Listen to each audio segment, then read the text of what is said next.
ओम नमो भगवते वासुदेवाय। प्यारे भक्तों और साधकों, बारंबार नमस्कार। हम श्रीमद् भगवद गीता का श्रवण कर रहे हैं और द्वितीय अध्याय के श्लोक संख्या 55 तक यह अध्याय गीता का सार है, इसका श्रवण कर रहे हैं। आज हम श्लोक संख्या 56, 57 और 58 का श्रवण करेंगे। तो देखिए, श्री कृष्ण अर्जुन को उपदेश दे रहे हैं।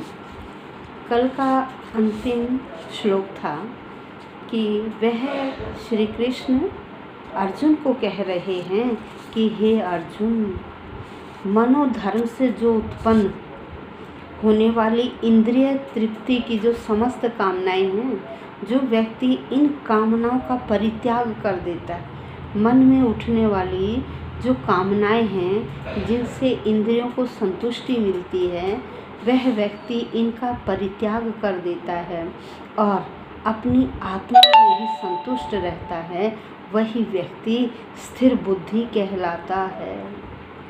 और यहाँ उसे स्थित प्रज्ञा का लक्षण बता रहे हैं। तो बीच में अर्जुन ने श्री कृष्ण से पूछा कि मुझे तो आप इसकी परिभाषा ठीक प्रकार से बताइए कि ऐसा व्यक्ति कैसे चलता है, कैसे बोलता है, कैसे बैठता है, किस प्रकार से कार्य करता है, आप मुझे ये सारी बातें बताइए। तो भगवान श्री कृष्ण उन्हें बता रहे हैं। अब हम श्लोक संख्या 56 में देखिए क्या पढ़ेंगे।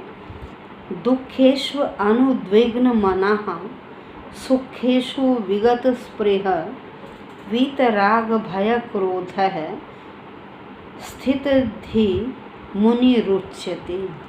अब एक बार संधि विच्छेद करके पढ़ लें ताकि क्लियर हो जाए। दुखेषु अनुद्विग्न मनः सुखेषु विगत स्पृह वीतराग भय क्रोधः स्थित धी मुनि ही उच्यते। अब यहाँ क्या कह रहे हैं कि जो व्यक्ति आसक्ति, भय और क्रोध से मुक्त हो जाता है, उनका मन इनमें विचलित नहीं होता, वही व्यक्ति स्थिर बुद्धि वाला कहलाता है। जो व्यक्ति क्रोध आने पर क्रोधी न हो या कोई ऐसी बात कहे कि बात सुनते ही क्रोध आ जाए, और जो स्थिर बुद्धि व्यक्ति होते हैं उन्हें किसी तरह की बात सुनकर किसी भी प्रकार का क्रोध नहीं आता है। वह बड़े शांत मन से सोचते रहते हैं, न उन्हें किसी का भय लगता है, न किसी चीज़ में आसक्ति होती है। वह केवल निष्काम भाव से कार्य करते हुए ईश्वर भक्ति में लीन रहते हैं।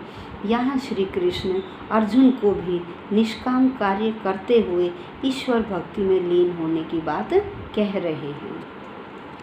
आइए शब्दशः अर्थ पर चलते हैं। दुखेषु, तीनों तापों में, तीन प्रकार के ताप। तीन प्रकार के ताप क्या हैं? आसक्ति है, भय है, क्रोध है, आदि जो इनका दूसरा नाम क्या? आदि दैविक, आदि भौतिक और आध्यात्मिक। फिर दुखेषु, तीनों तापों में, अनुद्विग्न मनः, जिनका मन विचलित नहीं होता। भय लगने पर भी मन विचलित न हो, क्रोध आने पर भी मन विचलित न हो, किसी चीज़ में आसक्त हो जाने पर भी मन विचलित न हो। तो यह होते हैं तीन तरह के ताप। इन तीन तरह के तापों में भी जिनका मन विचलित नहीं होता, सुखेषु, और सुखों में विगत स्पृह, विगत स्पृह जिनकी इच्छाएं चली गई हैं। सुखों में भी जो रुचि नहीं रखते हैं, जिनकी इच्छाएं चली गई हैं।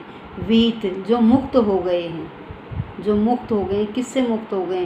राग, आसक्ति, भय, डर, क्रोध और क्रोध से। जो व्यक्ति भय, आसक्ति और क्रोध इनसे मुक्त हो गए हैं, ना वो सुख में ज़्यादा सुखी होते हैं, किसी तरह की इच्छा नहीं रहती है। और जब तीनों तरह के ये ताप आ जाते हैं तो उनमें उनका मन विचलित नहीं होता, तो वही व्यक्ति स्थिर मन वाला, स्थिर बुद्धि वाला मुनि ही मुनि उच्यते कहलाता है।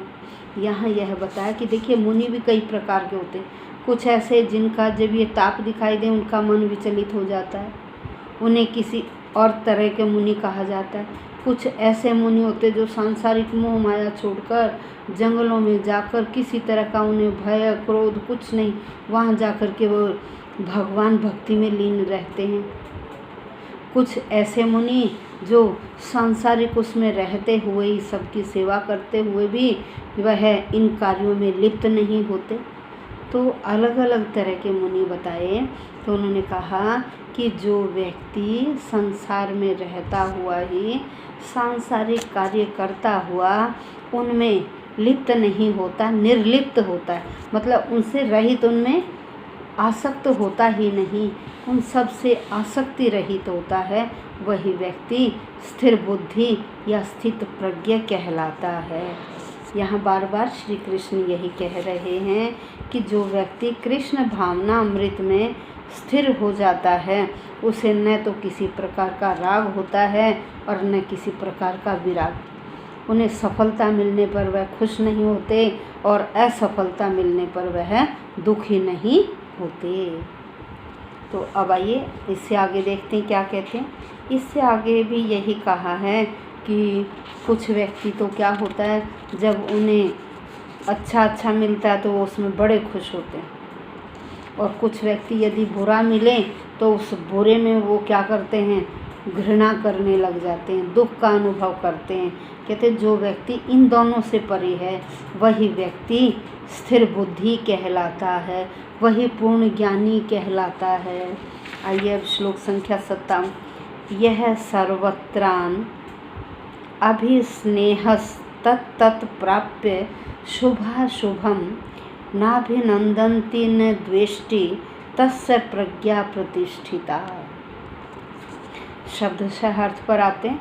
यह जो व्यक्ति सर्वत्र चारों ओर से सभी जगह अभिस्नेह होता है, स्नेह रहित रहता है। जो व्यक्ति हर स्थान पर चारों ओर स्नेह रहित रहता है, तत् उसको प्राप्त करके शुभाशुभम कह रहे वह शुभ और अशुभ को प्राप्त करके, शुभ सुख अशुभ दुख, शुभ और अशुभ सुख और दुख को प्राप्त करके न अभिनंदन्ति वह खुश नहीं होता है, वह प्रशंसा नहीं करता है। इनको प्राप्त करके वह प्रशंसा नहीं करता है, न द्वेष्टि और न ही कभी उनसे ईर्ष्या करता है, तस्य प्रज्ञा उसका प्रज्ञापूर्ण ज्ञान प्रतिष्ठिता अचल होता है, उसका वह पूर्ण ज्ञान अचल होता है। तो यहाँ श्री कृष्ण कह रहे हैं कि इस भौतिक जगत में जो व्यक्ति न तो सुख मिलने पर या शुभ मिलने पर खुश होता है और न ही अशुभ के प्राप्त हो जाने पर उससे दुखी होता है, वह व्यक्ति ही पूर्ण ज्ञानी कहलाता है, वही व्यक्ति ही स्थिर बुद्धि कहलाता है। क्योंकि सामान्य व्यक्ति को यदि हर्ष हो जाए, कोई खुशी का मौका मिल जाए तो वह उसमें इतना खुश हो जाता है कि उसे यह नहीं पता लगता कि मैं कहाँ हूँ और कहाँ नहीं। और जब उसको दुखों का पहाड़ मिल जाता है या उसके ऊपर दुखों का पहाड़ टूट जाता है तो वह अपने आप को संभाल नहीं पाता, उसका मन इतना विचलित हो जाता है कि वह दुख रूपी सागर में ही डूबा रहता है, उस सागर से ऊपर निकलने की कोशिश ही नहीं करता है। यहाँ श्री कृष्ण कह रहे हैं कि जो व्यक्ति कृष्ण भावना अमृत में स्थिर है, वही जिसकी ईश्वर भक्ति करते हुए बुद्धि स्थिर है और वह व्यक्ति अच्छाई और बुराई से अछूता रहता है। उसके ऊपर न अच्छाई का असर होता है न बुराई का असर होता है। वह तो केवल कार्य करता हुआ ही ईश्वर भक्ति में लीन रहता है। ऐसे ही व्यक्ति को पूर्ण ज्ञान की स्थिति प्राप्त होती है और यही स्थिति समाधि कही जाती है। श्री कृष्ण अर्जुन को, क्योंकि श्री कृष्ण से अर्जुन ने पूछा, अब श्री कृष्ण से स्थिर बुद्धि की परिभाषा बड़े सामान्य तरीके से बार बार समझा रहे हैं। अब देखिए उदाहरण दिया उन्होंने, श्लोक संख्या 58 में उदाहरण दिया कि देखिए स्थिर बुद्धि कैसा है। स्थिर बुद्धि कौन है? जिसे पूर्ण ज्ञान हो गया है। जब जैसे कछुए को लगता है कि अब इस अंग की ज़रूरत नहीं है तो वह उस अंग को अपने अंदर समेट लेता है, और जब लगता है कि अब इसका कार्य है तो वह फिर दोबारा से उन अंगों को बाहर प्रकट कर देता है। तो यहाँ श्री कृष्ण ने अर्जुन को कछुए का दृष्टांत दिया है, कछुए का उदाहरण देकर समझाया है कि जो स्थिर बुद्धि व्यक्ति होते हैं ना, वह कार्य करते हुए अपनी बुद्धि को उस ईश्वर में लीन कर लेते हैं। जैसे कछुआ अपनी बाहरी इंद्रियों को अपने अंदर समेट लेता, उसी तरह से वह भी अपने कार्य करते हुए ही उस ईश भक्ति में लीन हो जाते हैं। तो आइए शब्दशः अर्थ पर चलते हैं। यदा संहरते चायम कूर्मो अंगानि सर्वशः इंद्रियाणि इंद्रियार्थे अभ्यस्तस्य प्रज्ञा प्रतिष्ठिता। यदा जब संहरते समेट लेता है, संहरते समेट लेता है, च और अयम यह कूर्म है, कूर्म होता कछुआ। जब यह कछुआ अंगान्यव अंगों के समान सर्वशः एक साथ, कह रहे अंगों को एक साथ संहरती समेट लेता है, इंद्रियाणी इंद्रियार्थे भी होता है इंद्रियों के विषयों से, तो इंद्रियों को विषयों से, तथा उसी प्रकार प्रज्ञा चेतन व्यक्ति की प्रतिष्ठित स्थिर बुद्धि, कहते उसी तरह से चेतन व्यक्ति अपनी बुद्धि को भी इंद्रियों के विषयों से हटा लेता है। क्योंकि देखिए हमारी इंद्रियों के अलग अलग विषय हैं, हर इंद्रिय का एक विषय है। जैसे आँख का विषय क्या है? देखना। कान का विषय क्या है? शब्द सुनना। नाक का विषय क्या है? सूंघना।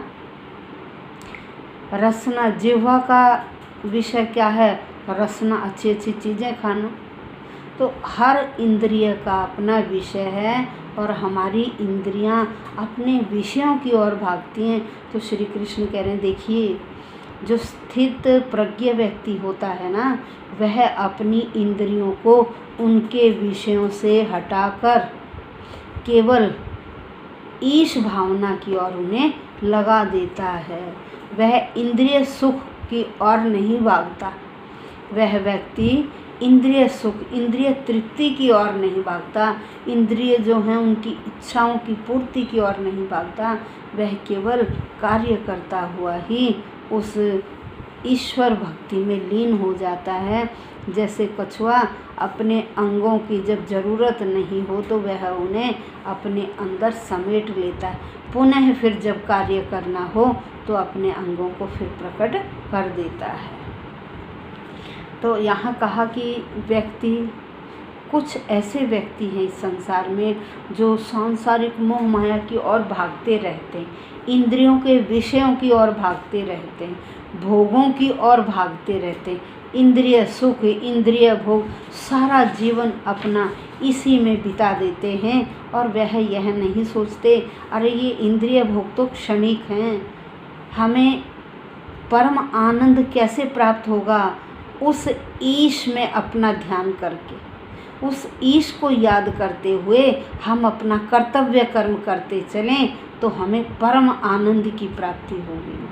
श्री कृष्ण अर्जुन को यही बता रहे हैं कि कछुए की भांति अपना कर्म करते चलिए और अपनी इंद्रियों को उनके भोगों की ओर मत भागने दीजिए। इंद्रियों से केवल कार्य करते हुए इंद्रिय सुख का भोग न करके केवल निष्काम भाव से काम करके अपने कर्तव्य पथ की ओर चलिए, उस अध्यात्म की ओर चलिए, उस ज्ञान की ओर बढ़िए, अर्थात उस ईश भक्ति की ओर बढ़िए जहाँ परमानंद की प्राप्ति होती है।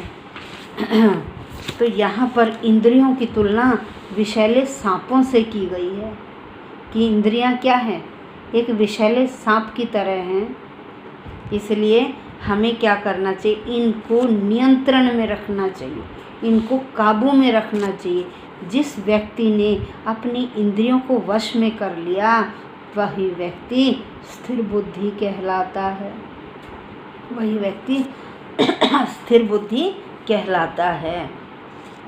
अर्जुन को उपदेश दिया जा रहा है कि वह अपनी इंद्रियों को आत्मतुष्टि में न करके, इंद्रियों को आत्मतुष्टि में न करके और इंद्रिय भोगों में न करके किस में लगाए, भगवान की सेवा में लगाए और अपनी इंद्रियों को सदैव भगवान की सेवा में लगाए रखना चाहिए और हमें अपने कार्यों को करते रहना चाहिए।